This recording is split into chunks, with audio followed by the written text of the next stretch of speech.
Bonjour les runners, bonjour les sportifs, bonjour à toutes les personnes qui s'intéressent de près ou de loin à ce monde de la course à pied, que vous soyez débutant ou bien des personnes expertes dans ce domaine. Vous êtes les bienvenus sur ce podcast intitulé À côté de mes pompes. Je suis Seb, l'auteur donc de ce nouveau format audio consacré à la pratique du running. Et aujourd'hui, dans ce 4e épisode donc du podcast, je souhaitais parler et échanger avec vous de mon expérience concernant un lieu d'entraînement que j'affectionne par-dessus tout et sur lequel je réalise un grand nombre de séances, à savoir la piste d'athlétisme. Alors voyons en quelques points les avantages que je trouve à cette piste et également les inconvénients, puisqu'il faut entre guillemets tourner avec modération sur cet anneau de vitesse. Donc c'est parti pour ce 4e épisode du podcast À côté de mes pompes.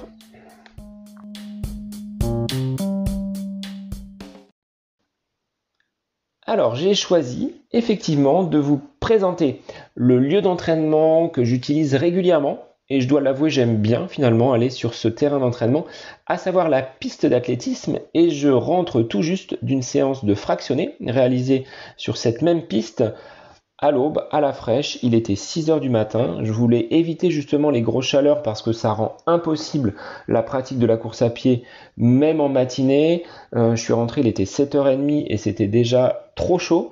À 6h, j'ai même dû tomber le t-shirt tellement la température était forte.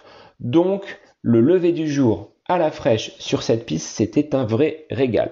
Alors vous allez me dire oui, mais sauf qu'on n'a pas forcément besoin d'une piste pour fractionner.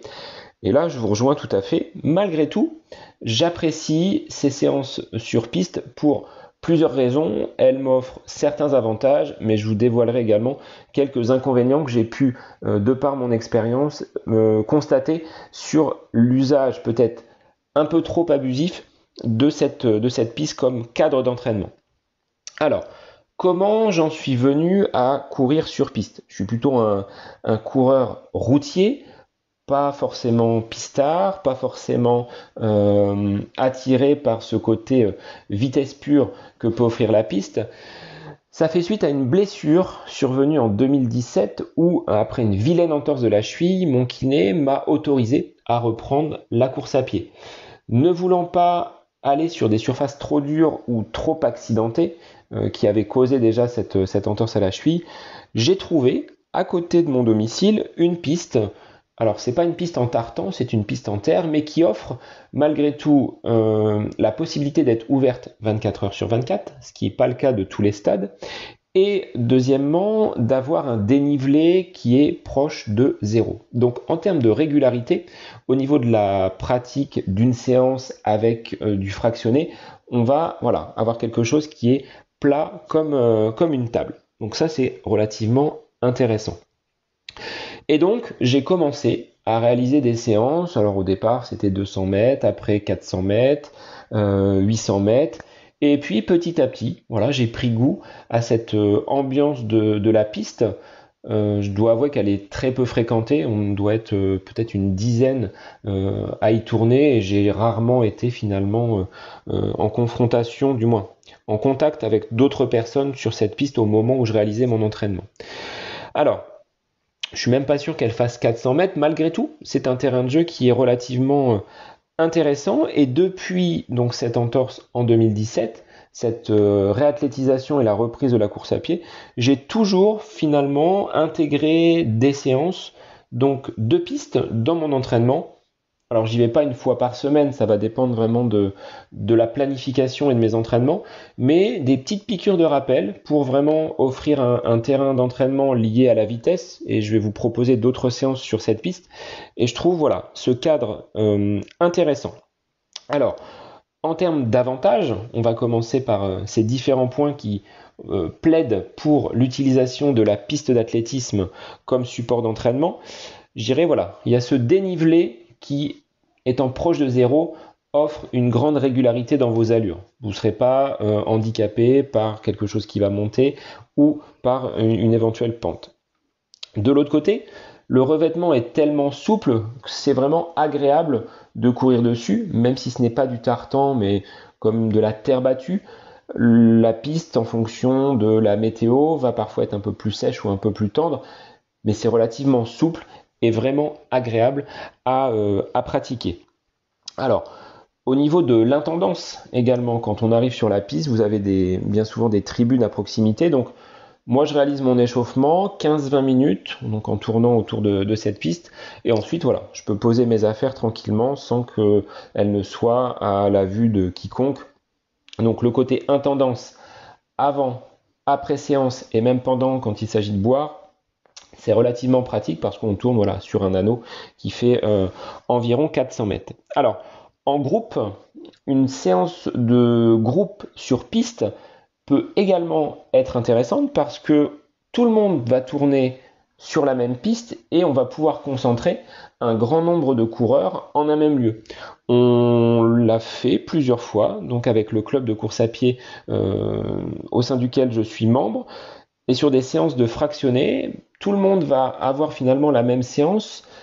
Chacun va tourner à la vitesse qui va être la sienne, mais tout le monde se voit. Donc il y a un côté un petit peu émulation, bonne ambiance. Ceux qui sont devant vont pouvoir, entre guillemets, encourager les moins rapides. Et puis ceux qui sont peut-être un petit peu plus lents vont s'accrocher pour essayer de rattraper les personnes qui sont devant. Donc ça, autre avantage d'être en groupe sur une piste, vous verrez, c'est ce côté un peu de challenge où tout le monde se voit. Ça reste de bonnes séances que nous avons pu réaliser.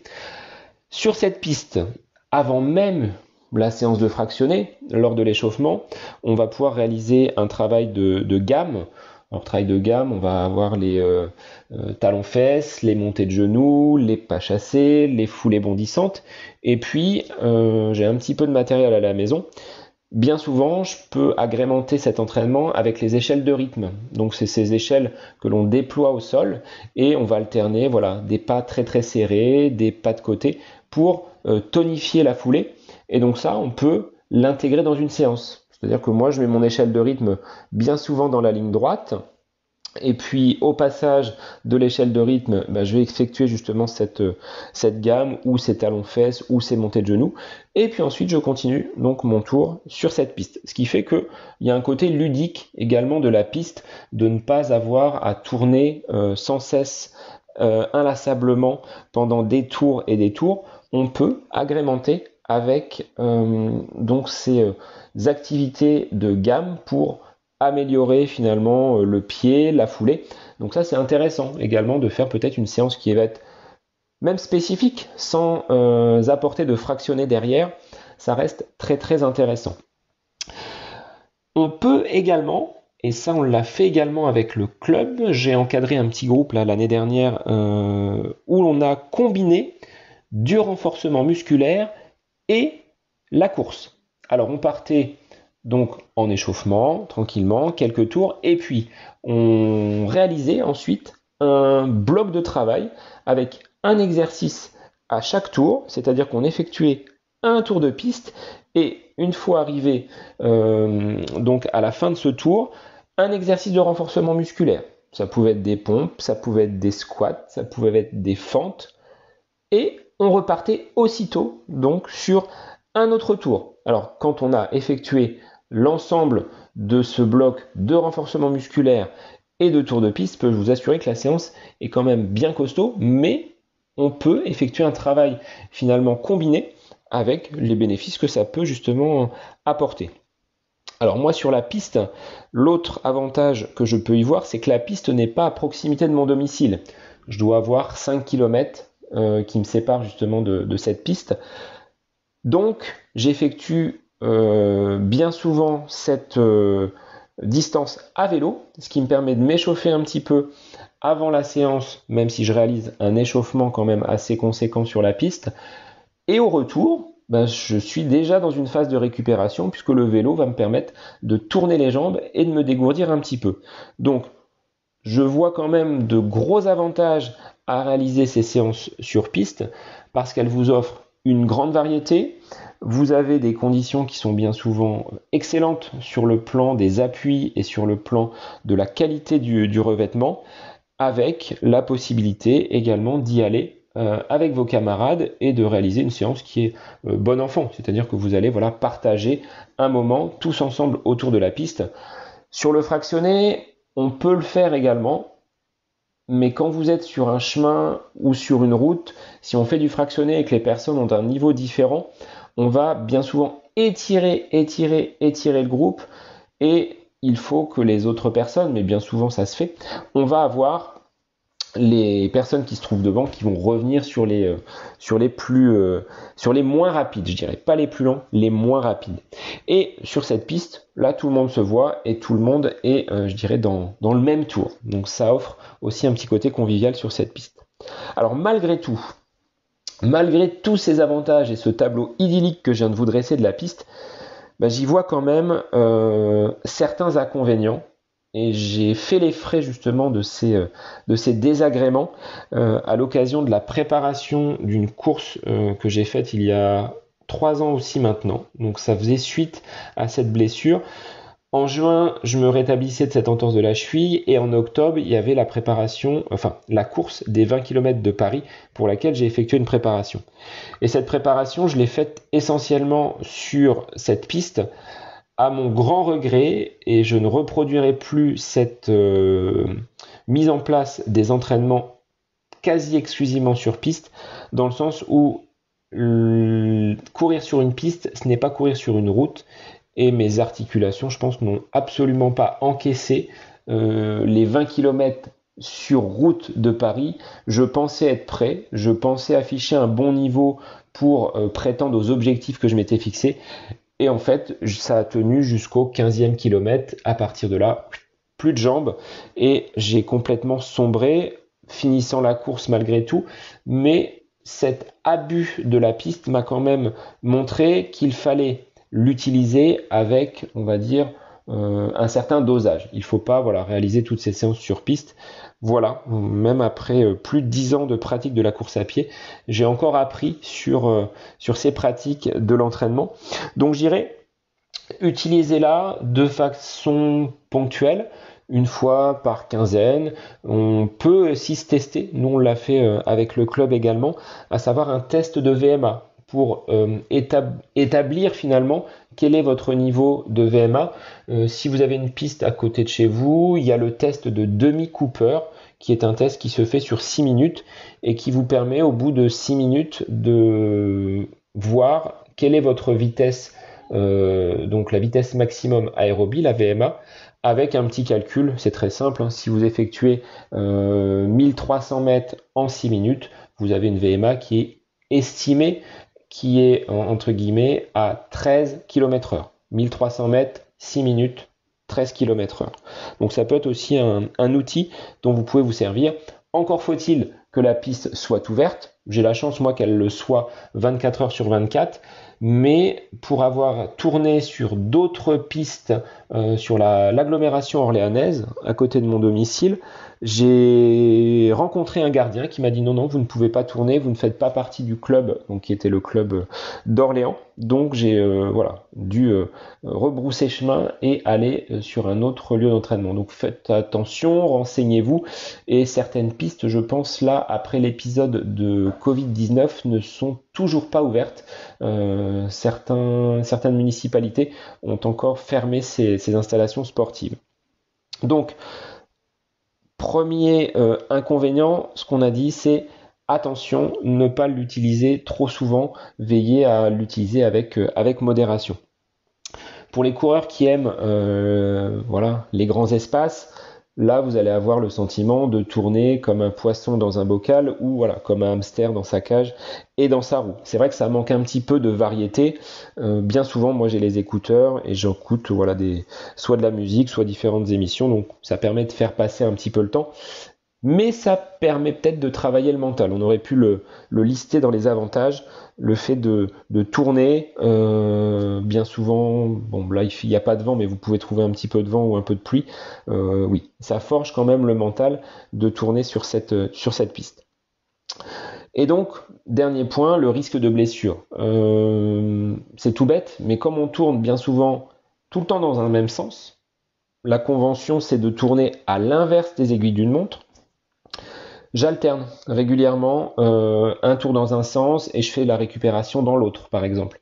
Parce que ça a provoqué sur un de mes appuis, alors je crois que c'était le gauche, donc l'appui intérieur, une grosse tension. C'est-à-dire que le pied qui était à la corde, donc celui qui est le plus près du bord de la piste, a souffert justement de ces nombreuses séances. Alors vous allez dire c'est Pierre Richard qui fait de la course à pied sur la piste.